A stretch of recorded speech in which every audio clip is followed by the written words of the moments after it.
Ish, init. Grabe. Parang ano lang.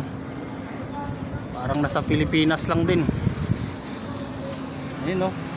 Tingnan nyo naman. Flat talaga yung earth. Ayun oh, yung ano. May bulkan dito eh. Medyo malayo-layo lang siya eh. Ayan. Hindi ko alam kung anong bulkan yung tawag yan. Yun nata yung tinatawag na Mount Fuji. Ay hindi. Ano ba yun? Yung bulkan sa Japan. Yung parang sama yun. Basta yun na yun.